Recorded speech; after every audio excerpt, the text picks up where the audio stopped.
네, 안녕하세요. 네, 박서정이라고 합니다. 오늘은 우리 청소년들의 심적 외상에 대해서 이해하고 또 어떻게 부모로서 또는 주변에 있는 우리 어른들로서 주변에서 이 아이들한테 좀 도움을 주고 지지를 해줄 수 있을까 하는 측면을 두고 우리 심적 외상이라고 하는 것에 대해서 이해하고 또 배우는 시간을 좀 가져보도록 하겠습니다. 그래서 심적 외상에 대해서 제가 좀 소개를 해드리려고 하는데요. 청소년들의 심리적 외상은 특별히 일반인들의 심적 외상보다 조금 다른 측면이 있죠. 그래서 이렇게 보시면 우리가 보통 트라우마라고 얘기하는 걸 이제 요즘에 심리적 외상을 트라우마라고 이야기를 많이 하는데, 아마 여러분들이 요즘에 방송이나 TV나 혹은 여러 매체에서 그 트라우마라는 소리를 굉장히 많이 들어보셨을 거예요. 그래서 그 트라우마라고 들어보신 내용을 오늘은 심리적 외상이라고 이야기를 좀 하도록 하겠습니다. 그래서 심리적 외상은 무엇일까? 우리가 심리적 외상을 좀 이해를 해볼 텐데요. 심리적 외상은 크게 우리가 경험하는 일들 중에서 크게 보면 우리 신경계가 다루기에 너무 큰 일들. 그래서 여기 여러분 옆에 이제 영상에 보시면 그 맨 위에 있는 게 멕시코에 있는 호텔이 이렇게 넘어지는 그런 사건인데, 그런 것처럼 우리도 모르게 우리가 견딜 수 없을 정도로, 그리고 우리가 감당하기 어려울 정도로 굉장히 큰 일을 얘기해요. 우리나라에서도 몇십 년 전에 삼풍백화점이라든지 성수대교가 붕괴된 그런 일이 있었잖아요. 그래서 그런 것처럼 신경계가 감당하기 아주 큰 일들을 심리적 외상이라고 불러요. 또 한 가지는 뭐냐면, 심리적 외상은 너무 빠른 일, 예컨대 우리가 교통사고를 나거나 그러면 하는 순간에 무슨 일이 일어나서 나도 어떻게 일이 일어났는지 모를 정도로 빠르게 일어나잖아요. 그런 일들을 또 심리적 외상이라고 부릅니다. 그리고 또 한 가지는, 심리적 외상은 아주 어린 시기에, 그러니까 우리가 성인이 된다는 건 심리적으로 조금 힘든 일이 있어도 견딜 수 있고 그런 어려움을 이렇게 이겨낼 수 있는 회복력 혹은 힘이 있다면, 아이들은 그런 힘들이 굉장히 없죠. 그래서 어린 시기에 일어나거나 굉장히 힘이 없을 때, 그래서 어린 시기에 일어나는 힘든 일들을 바로 심리적 외상이라고 하는데, 이걸 한마디로 다 표현을 하자면 압도적인 경험이라는 거예요. 압도적인 경험. 그러니까 압도적인 경험을 다른 말로 하면 우리가 견디기 어렵다는 뜻이죠. 그래서 심적 외상을 다시 한번 세 가지로 정리하면 뭐라고 할 수 있어요? 너무 큰 경험. 또 하나는 너무 빨리 일어나는 경험. 그래서 정신이 하나도 없어. 언제 일어났는지 모를 정도로 빨라요. 하나는 아주 어릴 적에, 또는 아주까지 아니어도 어릴 적에 일어나는 그런 경험들을 우리가 심리적 외상이라고 할 수 있어요. 그래서 이 몸이, 오늘은 우리 신경계 이야기를 조금 하긴 할 텐데요. 신경계라는 말은 우리 몸은 신경으로 이루어져 있잖아요. 그래서 우리 몸에서 견디지 못한다, 이 말을 다른 말로 하면 우리의 신경계가 어떤 일을 견디지 못한다. 그래서 왜 신경이 너무 많이 쓰여. 그래서 어떤 일들 보면 계속 생각나고 그런 일들이 있잖아요. 그런 걸 우리가 신경 쓰여 이렇게 이야기하는데, 그런 일들에 대해서 어떤 외부의 경험을 할 때 우리가 거기에 반응하는 걸 다 신경계가 작동을 하는 거예요. 그래서 여러분들이 아침에 일어나셔서 조금 활력을 갖고 싶다, 이럴 때 동원되는 신경계가 교감신경계라고 하는 거예요. 또는 우리가 좀 쉬어야지, 그래서 여러분들이 일을 하시다가 조금 자리에 쉬거나 이렇게 편안한 자세를 취하면 그 순간에 작동을 하는 게 부교감 신경계라고 그래요. 그래서 우리 몸은 신경계로 이루어져 있는데, 그런 신경계에서 감당하지 못할 일들을 심리적 외상이라고 부릅니다. 그런데 이 심리적 외상은 어떻게 일어날까? 심리적 외상은 보통 동물들 같은 경우는 매일매일 삶이 다 심리적 외상이라고 해요. 여러분들 동물의 왕국 이런 거 보면 동물들이 잡혀먹을까 어느 날 이렇게 나왔다가 그날 하루가 마지막 날이 되는 그런 날 되게 많잖아요. 그러니까 늘 생존의 위협 속에서 살아가는 게 자연의 동물들이에요. 그런데 이 동물들은 사람과 다르게 심리적 외상을 겪지 않고 살아간다고 해요. 그 이유는 뭐냐면, 트라우마 상황, 즉 이런 심리적 외상이 생길 만한 상황, 예컨대 야생에서 조그만 고양이만한 그런 동물이 나왔다고 그래요. 그런데 코끼리 같은 큰 동물이 나타나거나 그래서 갑자기 나타나면 되게 무섭겠죠? 혹은 치타 같은 동물이 막 쫓아와서 내가 뛰는 것보다 더 빨리 뛰어와서 혹은 큰 독수리가 날아와서 눈 깜빡할 새 나를 채갈 수도 있잖아요. 그래서 그런 일들이 일어날 때 우리 인간한테는 그리고 동물들한테는 어떤 반응이 일어나냐면 세 가지 반응이 주로 일어나요. 하나는 싸움 반응이라고 하는 게 일어나요. 그래서 보통 보면 여러분들도 왜 화가 날 때 보면 누군가 나타났을 때 에이 저 사람 왜 나한테 저러지 이렇게 화가 나잖아요. 화가 나는 걸 싸움 반응이라고 그래요. 동물들도 마찬가지로 위험 상황이 딱 닥치면 거기에 대해서 막 싸우려고 하는 태세를 갖게 되죠. 그런데 가만히 상대를 보니까 너무 커. 그래서 내가 상대하기가 좀 안 될 것 같아. 이렇게 딱 보면 동물들 대충 알죠. 여러분들도 보면 왜 등치 큰 분들이 앞에 나오면 기가 금방 죽잖아요. 그런 것처럼 내가 상대하기에 좀 힘들다. 그런 상대가 나타나면 이 동물들은 도망가는 반응을 해요. 그래서 목숨아 걸음아 나 살려라 그러면서 아주 잽싸게 도망가는 반응을 하게 되는데 만약에 도망가지도 못하겠다. 왜냐하면 나보다 너무 빨라. 그래서 너무 크고 너무 빨라. 그런 상대가 나타났을 때는 동물들은 어떤 반응을 보이냐면 얼어붙어요. 무슨 말로 하냐면 갑자기 몸이 탁 얼어붙어서 죽은 것처럼. 그래서 왜 예전에 그런 말 들어보셨는지 모르겠지만 곰한테 쫓 도망갈 때는 뭐 하냐? 나무에 올라가도 곰이 잘 탄다. 뛰어가도 곰이 굉장히 빨라서 잡힐 수 있다. 그러니까 그럴 때는 어떡하냐? 기절하는 척을 해라. 그런 얘기 하거든요. 근데 그게 아주 자연스러운 우리 동물들의 반응이에요. 그래서 세 가지 싸우기, 도망가기, 그리고 얼어붙기라고 이야기를 하는데 마치 죽은 것처럼 이렇게 탁 얼어붙는 반응을 하게 돼요. 그래서 이런 반응을 하게 되면 몸에서 외부로부터 어떤 큰 스트레스를 받을 만한 상황이 오면 우리 몸에서는 어떤 일이 일어나냐면 에너지가 엄청 많이 생겨요. 그래서 그 에너지를 가지고 도망을 가는 거거든요. 혹은 에너지를 가지고 싸우는 거예요. 그런데 만약에 얼어붙는 반응을 하게 되면 어떻게 되느냐? 만약에 도망가는 반응을 하게 돼서 내가 도망가서 그 동물로부터 상대 나의 포식자로부터 도망을 가게 되면 그때 일어났던 에너지가 충분히 쓰이기 때문에 도망을 가는 걸로 충분해요. 그래서 한참 도망을 가다가 여러분 동물의 왕국 같은 거 보시면 도망을 한참 가던 동물이 사슴이나 임팔라 이런 친구들이 막 도망을 가다가 어느 정도 거리가 됐다 안심됐다 그러면 뒤를 한번 휙 쳐다보고 또 언제 그랬냐는 듯이 자연스럽게 걸어가거든요. 그러니까 그동안에 올라왔던 에너지를 뛰느라고 다 쓰는 거예요. 그래서 에너지가 다 쓰여지면 자연스러워지는 거죠. 여러분들도 에너지가 몸에 막 담겨 있으면 불편하잖아요. 그런 것처럼 짐승들도 그래요. 그런데 여기서 중요한 반응 중에 하나가 뭐냐면 얼어붙기 반응이에요. 얼어붙기 반응은 뭐냐면 몸이 마치 얼어붙듯이 딱 굳는 반응인데 그 얼어붙기 반응이 일어나면 그 전에는 몸에서 굉장한 에너지가 위로 올라왔겠죠. 그런데 갑자기 얼어붙으니까 몸속에 에너지가 남아있을 거 아니에요. 그래서 몸이 되게 불편해져요. 그래서 이때 야생 동물들은 어떤 행동을 하느냐면 우리 그림에 나오는 것처럼 굴 속에 딱 들어가거나 혹은 저 밑에 나오는 고양이처럼 안 보이는데 쏙 들어가요. 그래서 자기만의 안전한 공간을 찾게 돼요. 그래서 주변에 딱 돌아봐서 안전하다, 안전한 공간이다 이런 생각이 들잖아요. 그러면 그때 동물들이 하는 행동이 있어요. 그때 뭘 하냐면 그 안전한 공간에 들어가서 몸을 막 떨어요. 그래서 몸을 막 떠는 건 왜 떠느냐면 우리 안에 있는 에너지들을 풀어내는 거예요. 그 몸속에 있던 에너지를. 그리고 나면 몸을 막 떨고 나면 그리고 나면 에너지가 이완이 돼서 편안해지고 그리고 또 삶을 살 수 있게 되는 거죠. 그런데 우리 인간 같은 경우는 심리적 외상을 갖고 있는 건 인간만 가지고 있어요. 동물들은 심리적 외상이 없어요. 없다고 그래요. 동물 학자들은. 그런데 왜 우리 인간은 심리적 외상을 갖게 되느냐? 우리 같은 경우에 저 그림에 여러분 옆에 보시면 저게 누구냐면 갑자기 제가 이름을 잊어버렸는데 가수예요. 저기 도와주는 친구가 무슨 제이라고 하는 가수인데 저 친구가 오토바이 사고 난 사람 옆에 가서 도와주고 있는 거예요. 그래서 오토바이 사고가 꽝 하고 났는데 그 옆에 하여튼 무슨 제이라고 하는 친구가 가서 그 사람을 이렇게 도와주던 뉴스에 나온 그런 사진인데요.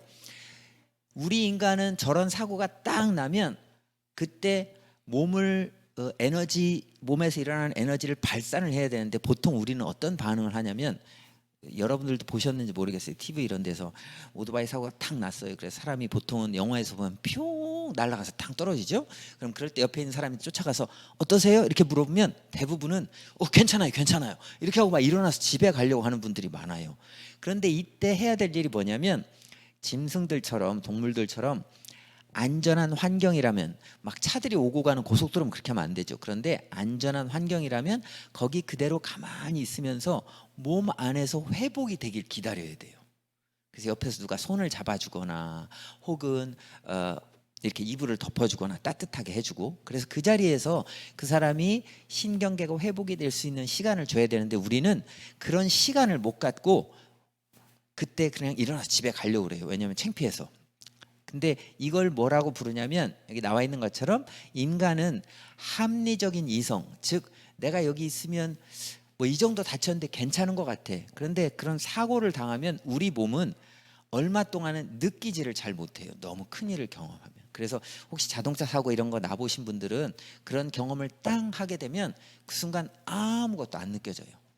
그런데 그게 괜찮다고 생각하는 거죠. 근데 그게 몸에 보호하는 반응인데 우리는 그렇게 느끼는 거예요. 근데 그럴 때 가만히 있어야 되는데 우리는 머리로 뭐 괜찮을 것 같아. 그리고 창피하잖아. 그리고 빨리 집에 가야지. 이런 생각으로 그때 충분히 올라왔던 에너지들을 돌보지 못하니까 이게 계속 몸에 남아서 저 앞에서 버스만 다가와도 혹은 차만 좀 빨리 지나가도 몸에서 그때 부딪혔던 사고를 몸이 기억을 해요. 그래서 그런 반응들이 막 올라오는 거예요. 그래서 잠도 못 자고 불안해지고 혹은 떨리고 이런 걸 심리적 외상 반응이라고 불러요. 그래서 이런 신경 시스템이 이런 방어적인 상태, 즉 뭔가 TV에서만 조금 그 사고와 비슷한 상황이 벌어져도 혹은 저 멀리서 있더라도 큰 차가 지나가도 내 몸에서는 그때 풀리지 않은 에너지들을 막 계속 발생을 시키는 걸 가리켜서 방어 시스템이라고 부른다는 거예요. 그 시스템이 계속 돌아간다는 거죠. 그래서 심리적 외상을 해결하는 가장 키포인트는 이렇게 돌아가는 걸 없애주는 게 제일 중요해요. 몸에 남아있는 심리적인 그런 방어 시스템. 왜냐하면 그렇게 되면 이 뒤에 나오겠지만 사람들이 제대로 인간관계 하기가 되게 어려워져요. 그래서 이 그 심리적 외상을 치유하기 위해서 우리 주디스 허먼이라는 분은 뭐라고 얘기를 하냐면 심리적 외상이 있는 사람들은 특징이 뭐냐면 그때 심리적 외상을 겪은 사람들이 다 겪는 문제는 그 당시에 누군가 자기를 안전하게 돌봐주고 함께 있어줄 사람이 없었기 때문에 생기는 게 심리적 외상이라는 거예요. 기본적으로는. 그렇다면 그런 게 있어야 되는데 그런 사람들을 찾아야 되잖아요. 그런데 내 안에 있는 방어 시스템이 뭘 작동을 하냐면 저 사람도 날 놓고 갈지 몰라. 저 사람도 날 어떻게 할지 몰라. 이런 불편함이 머리는 안 그런데 몸에서 계속 일어나기 때문에 그래서 관계를 맺기가 힘들어요. 관계를 맺기 힘들다는 말을 다른 말로 하면 믿기가 힘들어요. 그래서 사람들을 잘 안 믿어져요. 그러니까 주변에 믿을 만한 사람들이 많지 않으면 더 안전한 느낌이 덜 들겠죠.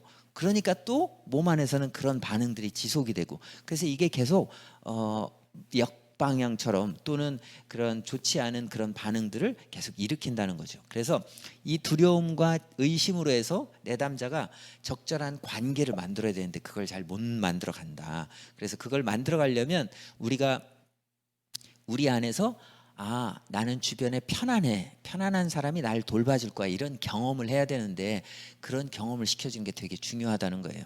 그래서 지금 경험이라고 하는 건 우리 뇌에서 뭔가 받아들였던 걸 또 반복을 하게 되잖아요. 여러분들이 좋아하는 음식, 좋아하는 영화 또는 좋아하는 장소를 왜 가요? 거기 가면 어떤 느낌들이 있는 거죠. 그걸 경험이라고 부르는데 좋은 경험들은 자꾸 하고 싶어 해요. 그런데 불편한 경험이 일어나면 자꾸 회피를 하고 싶잖아요. 그래서 그런 불편한 경험들을 느끼고 싶지 않아 하는데 아직 내 몸 안에서 준비가 안 돼 있어서 그 경험들이 아직 잘 받아들여지지 않는다는 거죠. 그래서 심리적 외상을 겪으면 일반인들도 그렇지만 특별히 청소년들 같은 경우는 세 가지 반응을 보인다고 했잖아요. 심리적 외상에서 나타나는 세 가지 반응은 싸운다, 도망간다, 얼어붙는다 이렇게 세 가지라고 그랬는데 그걸 청소년들 외상으로 좀 돌리면 청소년기 같은 경우는 싸우는 반응을 어떻게 하냐면 공격적인 행동으로 해요. 여기 나와 있는 것처럼 사람들한테 폭행을 하거나 폭언을 하거나 혹은 싸움을 많이 하거나 이런 일들, 욕도 많이 하거나, 그래서 늘 화가 나 있어. 그런 반응들을 많이 보이게 돼요. 그리고 얼어붙는 반응, 아까 세 번째 얼어붙는 반응을 얘기했잖아요. 이 얼어붙는 반응이 일어날 때는 어떤 반응이 보이냐면 주로 우울해져요. 그래서 아무것도 안 하려고 해. 방에 박혀 있어.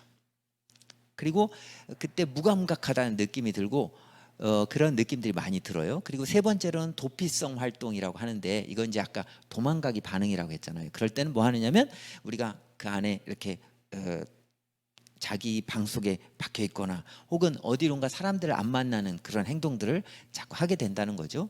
그래서 이런 반응들에 맞추어서 우리가 좀 도움이 될 필요가 있는 것 같은데, 우리가 청소년들에서 조금만 알아보면 좋을 것 같아서, 여러분들이 이미 아시는 분들도 많지만 청소년기의 특징이 있는데 그 특징을 몇 가지만 좀 알아보고, 왜 그래서 심리적 외상을 겪고 있는 청소년들한테 이런 지원을, 어떤 지원을 해야 되는지 좀 도움이 되면 좋을 것 같아요. 그래서 여기 나와 있는 것처럼 우리가 청소년들한테 무슨 실험을 했느냐면 얼굴 표정 100여 개를 보여줬어요. 그래서 이걸 맞춰봐라, 이런 실험을 했어요.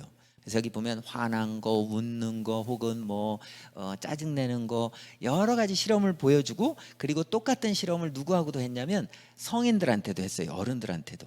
그래서 이제 컴퓨터 앞에다 저런 화면을 놓고 하나씩 보여주면서, 자, 이 표정은 무슨 표정일까요?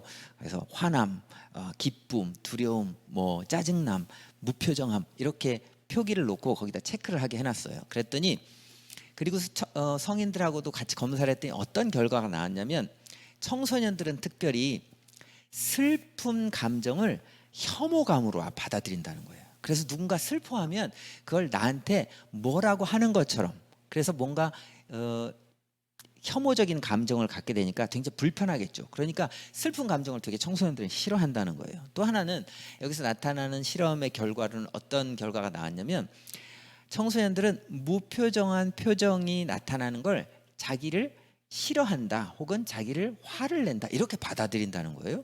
성인들은 그렇지 않은데. 그래서 예를 들어서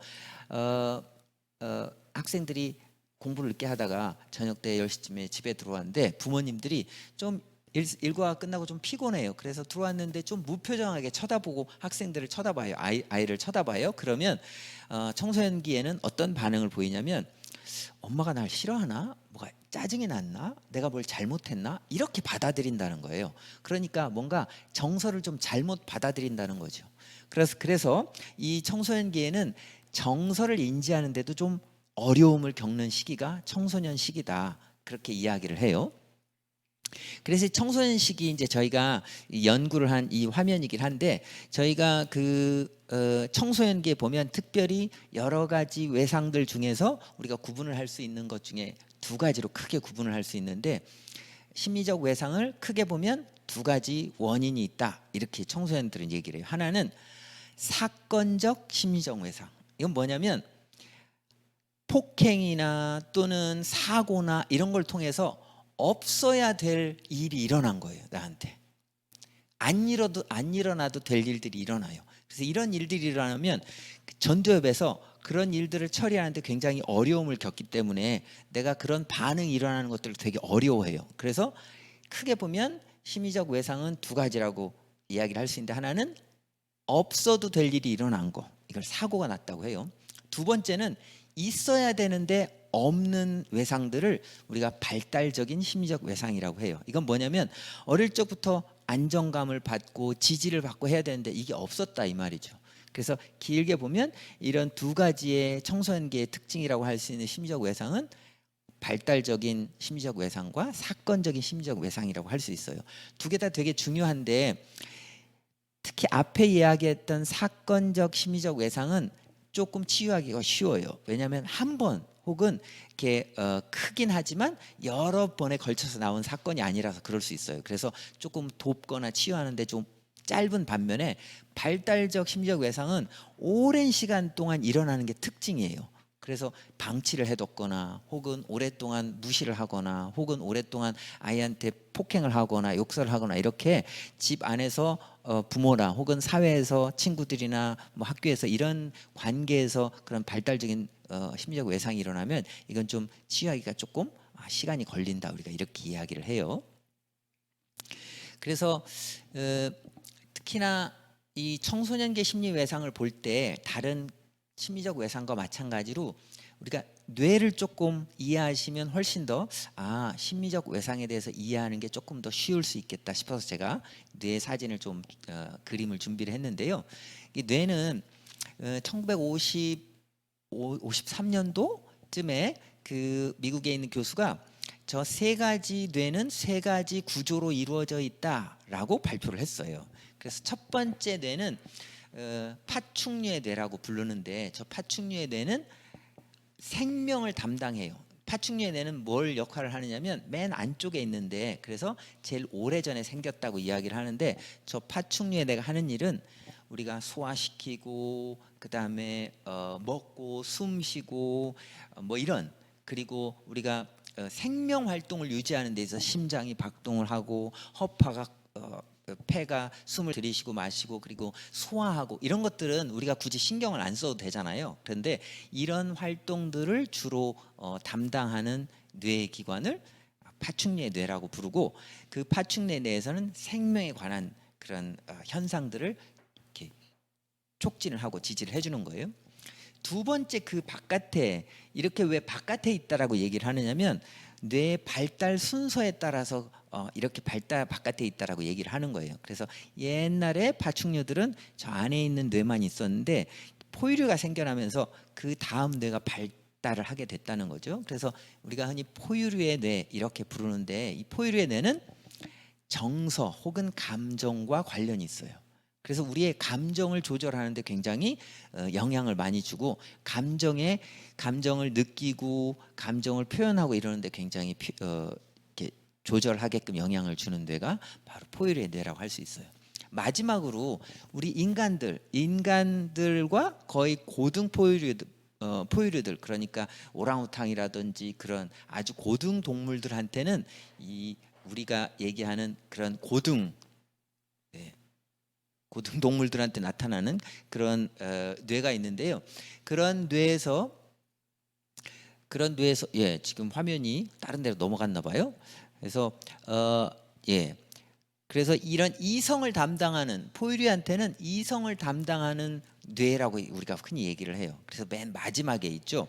그래서 보시는 것처럼 이렇게 맨 마지막쯤에 발달하게 된 그런 뇌를 우리가 포유류의 뇌라고 불러요. 그래서 이 포유류에 대해서는 뭘 하는 역할을 하냐면 우리가 사고하고 이성적으로 생각하는 역할을 하죠. 그런데 청소년기의 특징은 뭐냐면 뇌가 충분히 발달을 하지 못해서, 어떤 시기라고 얘기를 하냐면 충분히 발달하지 못해서 저 이성적인 뇌가 막 발달을 하고 있어요. 그래서 이 이성적인 뇌를 우리가 뭐라고 부르냐면 특히나 전두엽이라고 부르거든요. 그래서 전두엽에서 청소년기에는 이런 일이 일어나요. 가지치기라고 하는 일이 일어나요. 그래서 뇌 신경계가 막 있잖아요. 그래서 청소년기에는 가지치기라고 부르는 일이 일어나는데, 가지치기는 뭐냐면 뇌 신경계 중에서 잘 안 쓰는 애들은 뇌가 알아서 잘라내는 일을 해요.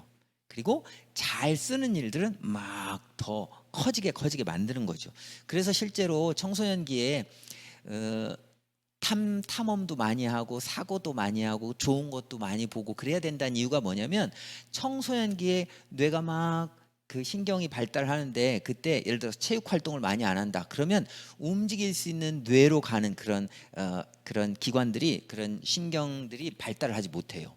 그러니까 청소년기에는 다양한 것들을 경험하는 게 되게 중요한데, 청소년기의 특징 중에 하나는 여기가 이제 우리가 전두엽이라고 하고, 이 안에 눈 쪽 안에가 그런 정서를 담당하는 포유류의 뇌가 들어 있어요. 그런데 이 포유류의 뇌로 이 상황들을 이렇게 전달을 받을 때, 청소년기의 특징은 아직 전두엽이 충분히 발달을 하지 못한 상태가 되니까 모든 사고를 뭐가 처리하냐면 저 포유류의 뇌가 처리를 하게 돼요. 그러니까 정서로 다 받아들여요. 예를 들어서 우리가 좀 화나는 일이 있어도 좀 성숙하거나 나이가 먹고 그러면 아니야 그럴 수 있어 저건 이래서 그래 혹은 오늘은 이것 때문에 참기로 하자 이런 사고 활동이 많이 일어나는 반면에 청소년기의 특징은 아직 전전두엽이 충분히 발달하지 못하니까 그 전전두엽에서 기능을 발달하지 못한다는 소리는 기능이 아직 잘 안 된다는 소리죠. 그러니까 기능이 잘 안 되면 조절을 잘 못하는 거예요. 그러니까 정서적으로 화나는 게 일어나도 이 전전두엽에서 조절을 잘 해줘야 되는데 청소년기의 특징은 이 포유류의 뇌라고 하는 감정을만 가지고 살다 보니까 모든 일을 다 감정적으로 처리를 해요. 그래서 저희 아들이 이제 고2고 내년이면 고3이 올라가는데 고1쯤 될 때부터 아마 크게는 중2 때부터 시작을 한 것 같은데 중2를 넘어서 이 청소년기가 되면서 청소년기 흔히 뒤에 티네이저라고 우리가 부르잖아요. 쉽게 왜 티네이저라고 부르는지 아시죠? 뒤에 영어로 틴자가 붙어서 티네이저라고 해요. 그래서 10부터 따지면 10, 11, 12는 틴이 안 붙어 있죠. 13부터 13세부터 틴자가 붙어 있어요. 그래서 그게 어디까지 붙어 있냐면 19까지 붙어 있고 20살이 되면 20로 바뀌잖아요. 그러니까 13살에서부터 19살까지를 우리가 티네이저라고 불러요. 그래서 이 시기가 특별히 뇌가 마구마구 발달을 하는 시기다. 그래서 이 뇌는 25살까지는 발달을 한다고 하는데 아주 많이 발달을 하는 시기가 티네이저 시기예요. 그래서 이때 주로 뇌가 충분히 발달 못하니까 적절한 사고를 잘 못해요. 그래서 청소년기에 보면 그런 일들 많이 일어나죠. 예를 들어서 중2짜리가 버스를 훔쳐 타고 20km를 가다가 사고가 났어요. 혹은 밤에 오토바이를 훔쳐 타고 달아나다가 사거리에서 사고가 났어요. 왜 이런 일들이 청소년기에 많이 벌어지냐면 어떤 일들을 사고 활동이 충분히 작동을 못하는 시기라서 감정적으로 반응을 하는 거죠. 그래서 저도 어린 시절 생각해 보면 정말 느낌대로 했던 것 같아요. 그래서 청소년 시기를 한마디로 하면 느낌 가는 대로 하는 시기예요. 그래서 이 시기에 특히나 정서적으로 안정하지 않은 시기다. 그래서 특별히 상처를 많이 받으면 즉 심리적인 외상 우리가 트라우마라고 하는 일들을 겪으면 청소년기에 겪는 것들이 훨씬 더 정서 맞닥뜨려 있기 때문에 훨씬 더 큰 영향을 우리한테 미치게 된다는 거죠. 그래서 회복하기가 되게 어려울 수 있어요.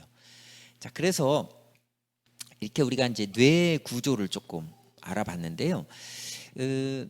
저는 이 심리적 외상을 다루는 방법으로 이렇게 공부를 했는데 이제 특히 어떤 공부를 했느냐면 요즘에 심리적 외상을 다루는 좋은 방법이라고 하는 게 SE라고 하는 프로그램이 있어요. SE는 뭐냐면 Somatic Experience라고 해서 이제 아까 얘기한 것처럼 심리적 외상은 우리의 신경계를 흐트러 놔요. 그래서 아까처럼 뭔가 빠른 일이 일어나거나 혹은 압도되는 일이 일어나면 우리 신경계에서 그런 이렇게 도망가야 되는 혹은 싸워야 되는 그런 반응들을 풀지를 못한 상태가 있어요. 그래서 늘 불안한 상태로 갖고 있어요, 몸이. 머리로 이미 그 사건은 얼마 전에 지나갔어. 내가 다 이해했어. 용서했어. 이렇게 아무리 머리로 생각해도 몸에서 그런 감정적인 혹은 몸의 감각적인 반응들이 계속 남아 있다는 뜻이에요. 그래서 이걸 해결하기 위해서 최근에 개발된 좋은 방법이 소매틱 익스피리언스라고 하는데 저는 몸의 자각을 통한 심리적 치유, 즉 심리적 외상을 치유하는 방법을 공부를 했는데요. 이걸 공부한 저희 수녀님과 신부님 계신데 이분들은 뭐라고 얘기를 하시냐면 한마디로 얘기하면 심리적 외상은 사건에 있지 않고 신경계에 남아 있다 이렇게 해요. 무슨 말이냐면 왜 우리가 어떤 사고가 나면 여러분들 뭐 그런 경험이 있으신지 모르겠는데 어떤 조사를 받으러 가거나 혹은 어떤 일이 있어서 뭐 예를 들어서 혹시나 잘못돼서 뭐 경찰서나 혹은 이런데 조사를 받게 되면 어떤 일을 하냐면 그때 무슨 일이 있으셨어요? 그때 뭐라고 했죠? 그때 기분은 어떠셨어요? 이렇게 이야기를 하게끔 만들어요. 그런데 이렇게 이야기를 하면 그때 감정이 더 많이 올라오기 때문에 사실은 그렇게 이야기하는 것 자체가 좋지는 않아요. 아주 심리적 외상을 회복하는 데 도움이 되진 않거든요. 그때 몸에 남아있는 신경적인 반응을 치유하는 게 제일 중요해요. 그래서 언제 일어났고 몇 시에 일어났고 차가 몇 대가 왔고 속도는 몇 킬로였고 그때 부딪혔는데 얼마큼 날아갔고 그래서 그 옆에 누가 있었고 이런 건 별로 안 중요하다는 거예요. 더 중요한 건 그걸로 인해서 내 몸에 남아있는 심리적 외상이 더 중요하다. 심리적으로 남아있는 외상은 신경계에 남아있다. 그래서 그 신경계에 남아있다는 말은 그런 비슷한 사건만 봐도 그런 비슷한 색깔만 봐도 몸에서 반응이 일어난다. 그런 반응들을 처리하는 게 되게 중요하다는 거예요. 그래서 심리적 외상을 다루려면 실제로 가장 원리로 보면 청소년기의 심리적 외상을 다루는 방법은 원리로 보면 가장 간단한 방법 한 가지가 있는데 그 중에 하나는 안전한 환경을 만들 수 있게 도와주는 게 중요해요. 제가 여러분들한테 심리적 외상이 신경계에 남아있다 이렇게 얘기했잖아요. 자, 혹시 이 화면을 보고 계시는 분들 저를 따라서 한번 해보실래요? 손을 머리 위에다 이렇게 한번 올려보세요. 이렇게 손을 올리시고 뭐라고 하냐면 이게 뭐냐면 우리의 신경이라고 한번 상상을 해봐요. 신경. 그래서 신경이 날카로운 사람들은 늘 이게 서 있죠. 이렇게 안테나처럼 레이더가 서 있잖아요. 그래서 이 레이더가 서 있어서 어떤 역할을 하느냐면 주변에서 어떤 일이 일어나는지 누가 뭐라고 하는지 날 쳐다보는지 이렇게 계속 신경계가 곤두서 있다 이 말이죠. 그래서 이 곤두서 있는 신경계가 날카로울수록 내 안에 있는 신경계가 지금 불안정해 있다 이렇게 얘기를 할 수 있어요. 그런데 얘가 이 신경계가 안정해지면 즉 안전하다 그런 느낌이 들면 내 몸에서 아 이제 안전해 아무도 날 뭐라고 안 할 거야 그런 느낌이 들면 얘가 이렇게 하고 있다가 고개를 싹 숙이게 돼요. 그러면 내 몸에서 어떤 느낌이 드냐면 아 이제 안전하구나 주변이 그리고 편안한 느낌이 들게 돼요. 그러니까 내 몸이 편안하고 이완되는 건 뭐하고 관련이 있냐면 신경이 얼마나 곤두서 있는지 아니면 내려가 있는지하고 관련이 있어요. 그래서 이 신경을 가라앉혀 주는 게 되게 중요해요. 왜 여러분 중에도 주변에 낯선 곳에 가면 대부분의 사람들은 다 신경이 이렇게 올라가거든요. 이렇게 올라가는데 이렇게 올라갔을 때 빨리 내려가는 사람이 있고 어떤 사람은 1시간, 2시간이 지나도 계속 주변을 살피는 사람들이 있어요. 여기가 안전한가? 나 여기 있어도 괜찮나? 혹시 사람들이 날 쳐다보고 있진 않나? 뭐라고 하고 있지 않나? 이렇게.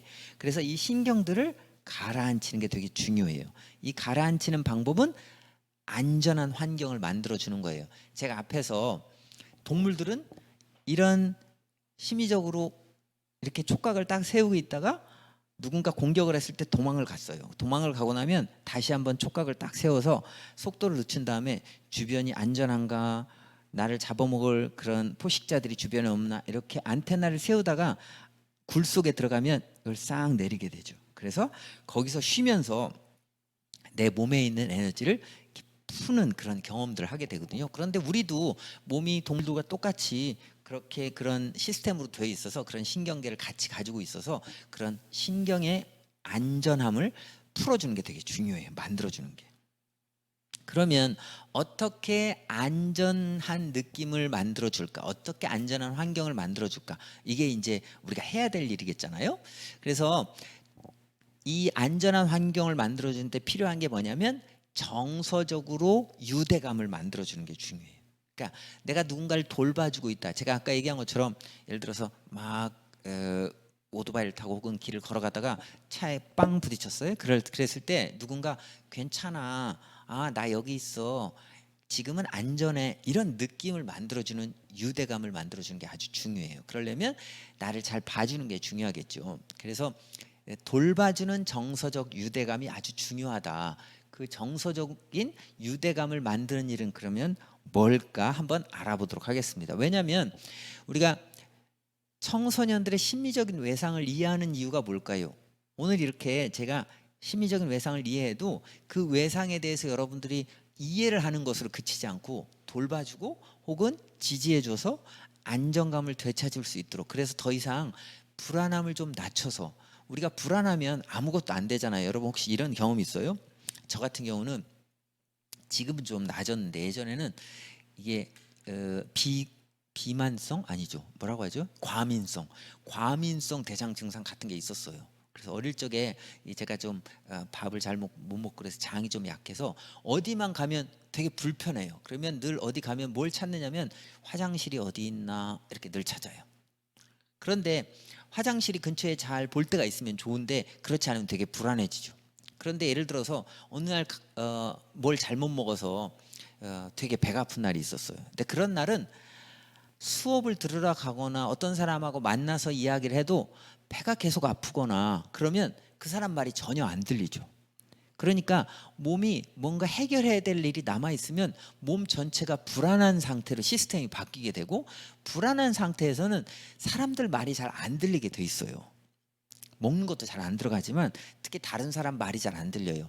여러분들 다른 사람들이 말에 잘 안 들린다는 말을 입장을 바꿔놓으면, 그래서 어떤 사람이 나하고 어떤 사람하고 이야기를 하는데 그 사람이 막 배를 움켜쥐고 혹은 막 두리번 하고 갑자기 얘기하다 말고 핸드폰을 꺼내서 막 쳐다보고 혹은 어디를 갈지 몰라서 안절부절하고 있으면 그 사람하고 충분히 이야기하기 별로 싫겠죠.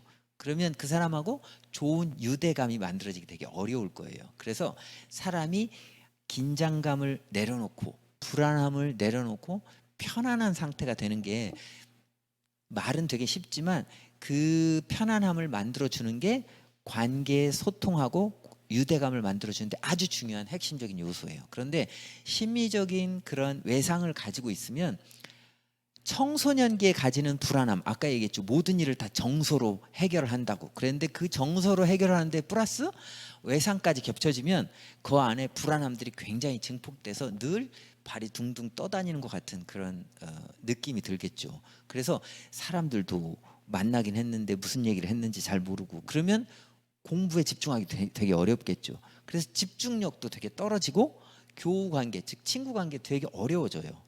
그리고 혼자 만약에 내가 불안해져 있어서 사람들이 나를 잘 안 쳐다본다. 왜냐하면 내가 불안해져 있으면 사람들도 불안한 것처럼 느껴져요.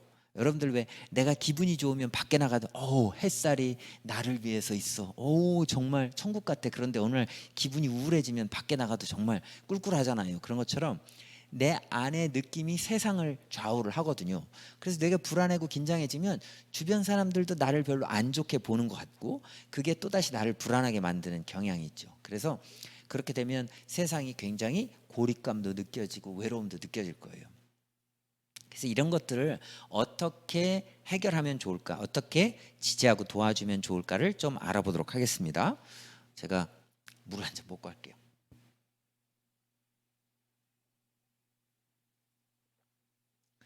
예, 아주 오랜만에 제가 보통 이렇게 앞에서 막 같이 박수 치고 또 웃기도 하고 뭐 이런 분이 있긴 하지만 많은 분들 앞에서 이야기를 하다가 제가 저기 카메라하고 이야기를 하려고 보니까 굉장히 당황스럽네요. 특히나 제가 카메라를 보면서 얘기하니까 우리 카메라 기사분하고 얘기를 마치 하는 것 같이 그런 느낌이 들어서 굉장히 긴장되고 그렇습니다. 웃어주셔서 고맙습니다. 네.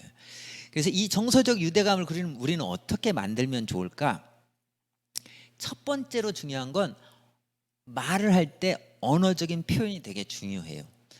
그래서 말의 내용도 중요하지만 이제 태도는 우리 좀 이따 얘기해 볼 텐데, 우리가 말을 많이 하잖아요. 그래서 말을 할 때 말의 중요성이 되게 중요한데, 말 표현을 하기 전에 말을 한다는 건 다른 사람 말을 듣기도 하는 거잖아요. 내가 말을 하기도 하고 듣기도 하는 게 이제 언어인데, 우리가 언어로 표현을 하기 전에 잘 듣는 게 되게 중요한데, 들을 때 여기 있는 친구처럼 손을 한번 여기다 이렇게 올려 보실래요? 그래서 딱 귀에다 손을 이렇게 올리고 손을 모아 가지고 앞 사람이 이야기하는 걸 잘 들어주는 게 중요해요.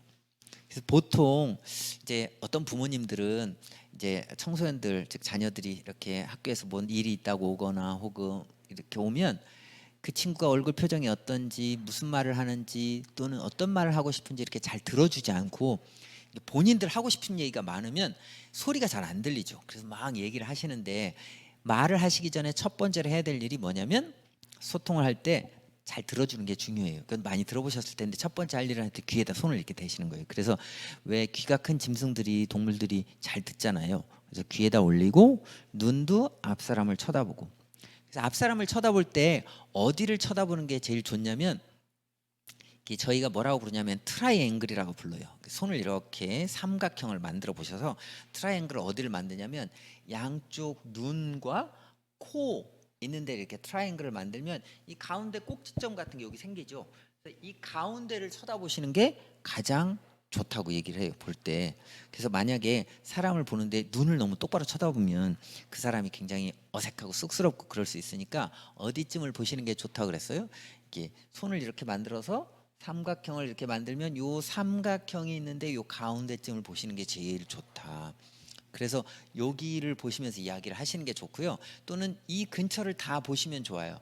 한 군데 보기 어려우면 요 삼각형 요 에리어 전체를 보시면 좋고, 만약에 우리가 왜 그 관계가 되게 편안해지고 친해지면 이 눈을 볼 때 어디를 보아지는 경향이 있냐면 이 시선이 둘이 관계가 굉장히 편해지고, 예컨대 TV에서 여러분들이 주말 연속극이나 드라마 이런 거 보면 사랑을 하게 돼요. 그러면 사랑하는 사람들이 딱 서로 눈을 보는데 첫 번째 보는 데가 어디냐면 여기를 봐요. 여기를 보고 있다가 점점 관계가 좀 깊어지고 더 많이 사랑하고 좋아지면 이 눈길의 방향이 어디로 가냐면 아래로 내려가요. 그래서 여러분들 좋아하는 분들 보면 이렇게 눈을 보고 있다 천천히 고개를 아래로 내려서 코로 입으로 점점 내려가다가 갑자기 사랑을 하고 그러잖아요. 그러니까 시선을 보는 게 되게 중요한데 친해질수록 아래를 보는데 우리는 보통 자녀들하고는 어디에다 눈을 맞추시는 게 좋다고요? 이 눈과 눈 사이, 코 사이에 맞춰 두시는 게 좋다. 그런데 이제 더 위쪽을 보거나 이렇게 하면 좀 더 공격적인 느낌이 많이 들어요. 그래서 이쪽 에리어를 잘 보시고, 말을 하실 때 세 가지를 하시면 좋겠는데, 하실 거는 부드럽게 얘기를 하시고 단호하게 얘기를 하시고 간결하게 얘기를 하시면 좋겠다. 특히 이런 심리적 외상이 있거나 불안한 상태가 있을 때 말을 많이 하게 되면 잘 안 들린다고 했잖아요. 그래서 짧게 이야기를 하는 게 좋아요. 우리가 이제 이런 상태를 만드는 데 있어서 필요한 게 자원이라고 하는 건데, 아까 얘기로 이제 다시 얘기를 돌아가면, 자, 심리적 외상의 원인은 크고 빠르고 어렸을 때 일어난다고 했잖아요.